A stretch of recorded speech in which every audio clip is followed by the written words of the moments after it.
नमस्कार। आज सुबह से मेरे पास कई झुग्गी के लोगों के फ़ोन आ रहे हैं। सर्वेंट क्वार्टर से, धोबी घाट से, झुग्गियों से, सभी जगह से फ़ोन आ रहे हैं। इनकी पार्टी वाले घर घर जाके कह रहे हैं कि 3,000 रुपये ले लो, चुनाव आयोग आपके घर आके वोट डलवा देगा। वो लोग कह रहे हैं आप वोट घर पर डाल देना और बदले में उंगली पे स्याही लगवा लेना, इंक लगवा लेना। ये सुना तो मेरे तो रोंगटे खड़े हो गए, क्योंकि एक बहुत बड़ी साजिश है आपके खिलाफ, बहुत बड़ा षड्यंत्र है आप लोगों को फंसाने का। मैं आपका बड़ा भाई हूं। यकीन मानो कल रात में सो नहीं पाया। आप सब झुग्गी वाले भोले भाले लोग हो। अगर आपने गलती से भी पैसे के बदले स्याही लगवा ली या इनके कहने पे फर्जी वोट डाल दिया तो ये लोग आपके ऊपर केस करके आपको ही गिरफ्तार करवा देंगे, अगले दिन ही गिरफ्तार करवा देंगे। इसलिए आपको सचेत करने के लिए मैंने ये वीडियो जारी किया है। अगर आपने गलती से भी इनके बहकावे में आके अपनी उंगली पे स्याही लगवा ली तो आप गिरफ्तार हो सकते हो। अगर अपने बूथ में गए बिना इनसे काली स्याही लगवा ली तो आप फर्जी वोट डालने के जुर्म में गिरफ्तार हो सकते हो। याद रखना, चुनाव से पहली वाली रात को सब जगह झुग्गियों में मीडिया घूम रही होगी, कई सारे कैमरे घूम रहे होंगे। अगर आप पकड़े गए और पुलिस को पता चला कि आपने पैसे लेके इंक लगवा ली, स्याही लगवा ली, तो बहुत बड़ी मुसीबत में फंस जाओगे। सालों तक केस चलेगा, लाखों रुपए कोर्ट कचहरी के चक्कर में चले जाएंगे। दोस्तों नमस्कार, मैक्सिम न्यूज़ के खास बुलेटिन में आपका स्वागत है। दोस्तों, दिल्ली में सत्ता परिवर्तन हुए लगभग 5 महीने होने जा रहे हैं और इस बात का अब अंदाज़ा लगने लगा है कि भारतीय जनता पार्टी, आम आदमी पार्टी और कांग्रेस ने, जो कि 3 प्रमुख दल थे, चुनाव में थे, लेकिन आज तक कोई ये साफ नहीं कर पाया कि आम आदमी पार्टी की सत्ता क्यों गई, किस वजह से गई, किस पार्टी की वजह से गई। आप सोचेंगे कि भारतीय जनता पार्टी की वजह से आम आदमी पार्टी की सत्ता गई। हाँ, कुछ हाथ इसका हो सकता है, लेकिन आज मैं इस राज पे से पर्दा उठाऊंगा कि भारतीय जनता पार्टी की केवल वजह से आम आदमी पार्टी नहीं हारी है। उसमें कई कारण हैं, जैसे कि सत्ता के हाथ में जांच एजेंसियों का होना, दिल्ली पुलिस का केंद्र सरकार के अधीन होना, ईडी, सीबीआई, इनकम टैक्स का केंद्र सरकार के इशारे पे काम करना, ये सब भी प्रमुख कारक माने जा सकते हैं। लेकिन आज जिस चीज़ पे से मैं पर्दा उठाने जा रहा हूँ, उससे आप जानकर सहमत भी होंगे और हैरत भी होंगे कि क्या एक इतना बड़ा फैक्टर हो गया जिसकी वजह से आम आदमी पार्टी की 10 साल की मजबूत सरकार चली गई।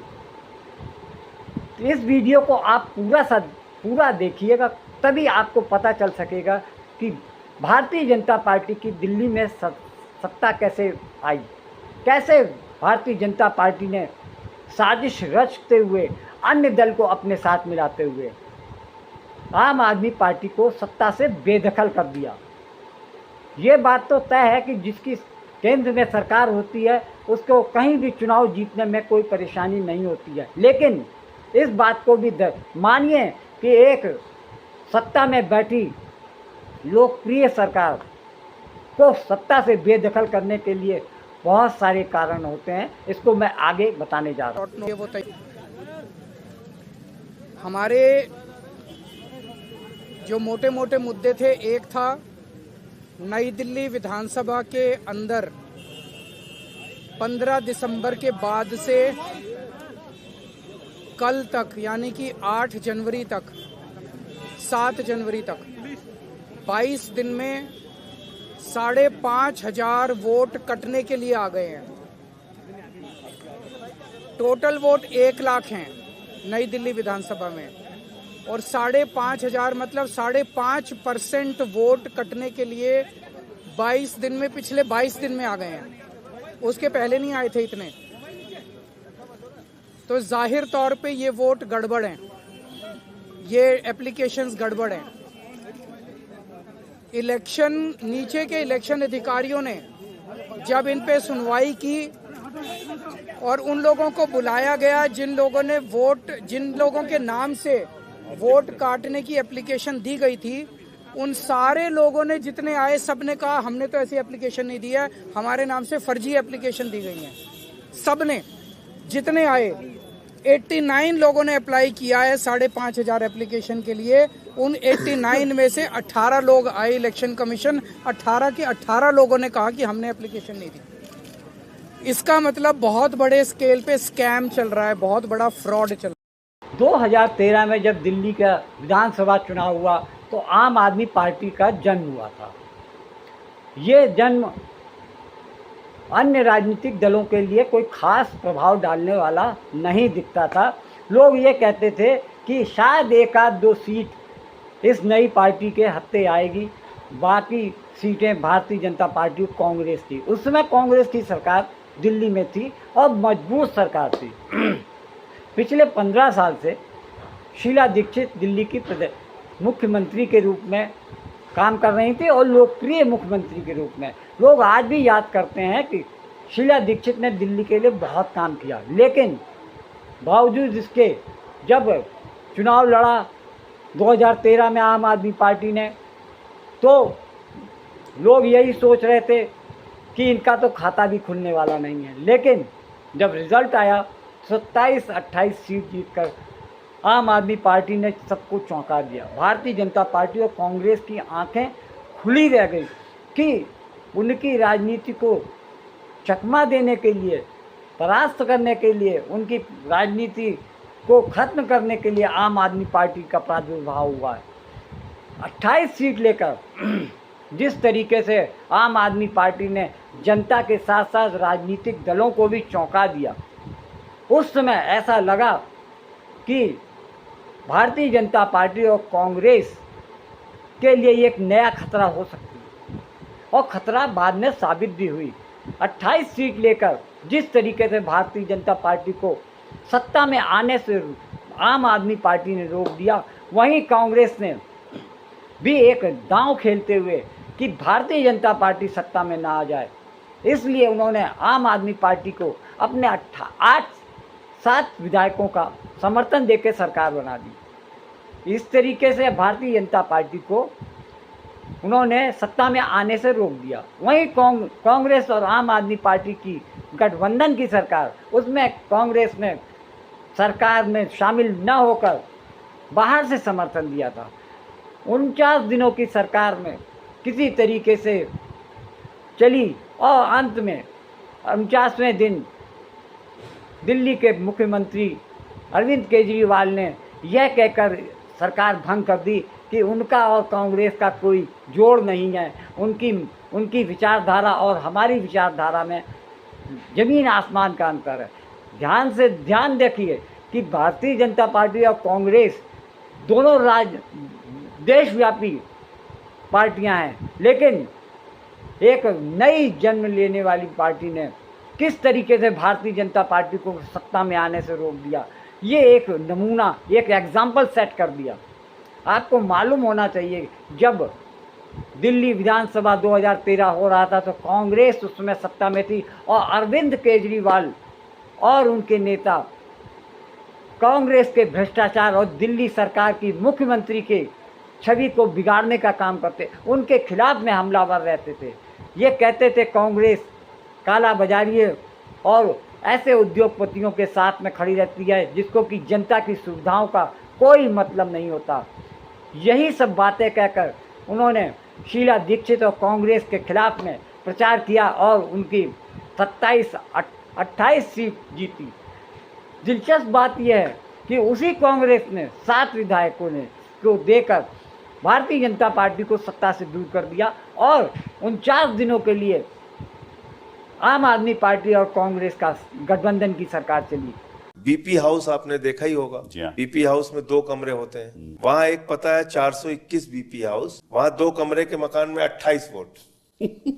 212 बीपी हाउस 2 कमरे के मकान में 24 विठल भाई पटेल हाँ, इसमें तो सर्वेंट क्वार्टर्स भी नहीं होते। बिल्कुल बिल्कुल। मतलब मैं ये कह रहा हूं कि इसमें क्या समझने और जानने में कहीं कोई आपको लग सकता है कि, और ऐसी हेराफेरी पूरी दिल्ली में इन्होंने की होगी। ये तो मान लीजिए नई दिल्ली विधानसभा का हम लोगों ने पकड़ा, अलीबाड़ी मार्ग करके एक एड्रेस है, जो ये एड्रेस ही नहीं मिला हम लोगों को, और इसमें 18 वोट, जे क्लस्टर, एसएडी कैंप, लक्ष्मीबाई नगर, सरोजनी नगर 14 वोट, कोई ऐसा एड्रेस नहीं मिल रहा है इसमें। लापता वोटर।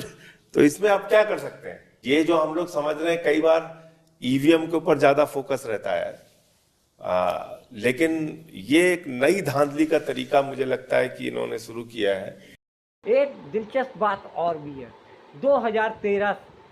2015 से लेकर अब तक 25 तक जितने भी चुनाव हुए हैं, उसमें भारतीय जनता पार्टी का दिल्ली में पूरी तरीके से कब्जा बना रहा। वहीं पर कांग्रेस का सबसे अफसोसजनक परिणाम सामने आया है।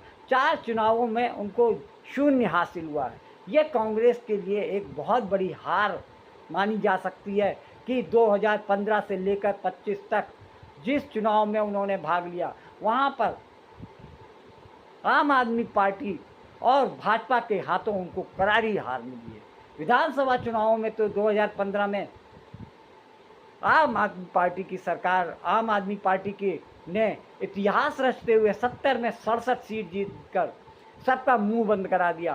राजनीतिक जगत में एक ऐसा एग्जाम्पल सेट किया जिससे कि भारतीय जनता पार्टी और कांग्रेस की आंखें और कान दोनों ही बजने लगे। महिला मुख्यमंत्री देने का काम किया है, तो इस लिहाज से भी आप हमारे लिए खास हैं। क्या है तैयारी बीजेपी की चुनाव जीतने के लिए? जी, बहुत अच्छी तैयारी है, क्योंकि ये जो चुनाव है ये जनता बनाम आम आदमी पार्टी का चुनाव है, क्योंकि आम आदमी पार्टी के 1 दशक के रिपोर्ट कार्ड का चुनाव है। और बहुत विनम्रता से कहूंगी कि यहाँ पर 1 दशक से आम आदमी पार्टी सत्ता तो जरूर भोग रही है, लेकिन उसके साथ जो दायित्व आता है वो नहीं उठ रही है। आपने देखा हो कि जो मूल सुविधाएं हैं दिल्ली में सड़क, पानी, बिजली, स्वास्थ्य, सीवेज, ड्रेनेज, ये सारी की सारी व्यवस्थाएं पूरी तरीके से चरमरा गई हैं। भाई गर्मी में जो है दिल्ली पानी के लिए किलसती है। 15 मिनट की बारिश हो जाए तो क्योंकि नालों की सफाई नहीं हुई है, इसलिए पूरी की पूरी दिल्ली जलमग्न होकर जल भराव का शिकार हो जाती है। इस साल तो 62 लोगों ने अपनी जान गंवा दी मॉनसून में। इस सब के कारण और टूटे हुए वादों का दंश सहकर दिल्ली तंग आ गई है, और इसीलिए अब दिल्ली के देवतुल्य मतदाता ने तय कर लिया है कि बहाने नहीं, बदलाव चाहिए, दिल्ली में भाजपा सरकार चाहिए। बड़े बड़े नेता तो ये कहते रहते थे कि हम सब एक हैं, लेकिन जब दिल्ली की चुनाव की बात आई, आम चुनाव की बात आई, तो ये देखा गया, साफ नजर आया कार्यकर्ताओं और नेताओं में कि आम आदमी पार्टी के नेता तो एक बार तो कांग्रेस के बारे में इतना नहीं बोलते, लेकिन कांग्रेस के जो लोकल स्तर के, दिल्ली स्तर के नेता थे, उन्होंने आम आदमी पार्टी की नेताओं और उनके प्रत्याशियों में के बीच में जाकर वो उत्साह नहीं दिखाया जिससे कि उनके कैंडिडेट जीत पाते। और हालात ये हुए कि एक बार फिर तीसरी बार भारतीय जनता पार्टी ने दिल्ली की 7 लोकसभा सीटों पर कब्जा पा लिया, और कांग्रेस और आम आदमी का पार्टी का हाथ खाली रहा, यानी दोनों का गठबंधन 0 कर रहा। लेकिन अब जब 2024 का आम चुनाव का रिजल्ट आ गया, उसके बाद जब दिल्ली चुनाव की बात आ रही थी, दिल्ली विधानसभा चुनाव की बात आ रही थी, तो कांग्रेस और आम आदमी पार्टी के बीच में टकराव देखने को मिले।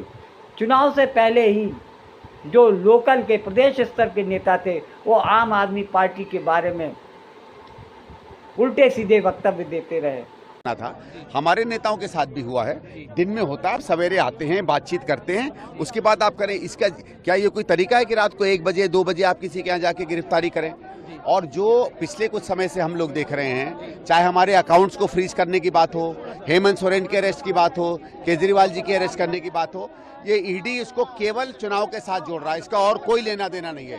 और इस बात को हम कंडेम करते हैं, इसकी हम घोर निंदा करते हैं। एजेंसियों का इस तरीके से मोदी सरकार का दुरुपयोग करना अपने में सरासर गलत है, गैर लोकतांत्रिक है। इन दोनों मामलों पे, चाहे फ्रीज वाली बात करें या इस पर, क्या स्टैंड रहने वाला है आगे? अगर आप देखिए, कोर्ट ही जा सकते हैं। ये थोड़ी है भाई कि आप किसी भी लोकतांत्रिक पार्टी का चुनाव के पहले गला थोड़ी घोंट सकते हैं। आप चुनाव लड़िए, आपको लगता है आपको केस करना है, केस करिए, लेकिन ये कोई तौर तरीका थोड़ी होता है। और मुझे बताइए, मैंने बहुत से रेड देखे हैं, कहीं रात को रेड पड़ती है क्या? आप आइए, सवेरे करिए, जो कुछ करना करिए। आप बुला लेते इनको बातचीत के लिए, इन्वेस्टिगेशन करना था कर लेते। ये कोई बात होती है कि रात को 9-10 बजे? अच्छा, रात को 9 बजे और सवेरे 9 बजे के बीच में क्या पहाड़ टूट जाएगा? आप बुलाइए उनको, आप उनसे बातचीत करिए। इसकी कांग्रेस पार्टी निंदा करती है और इसीलिए हम सॉलिडारिटी दिखाने यहाँ आए हैं।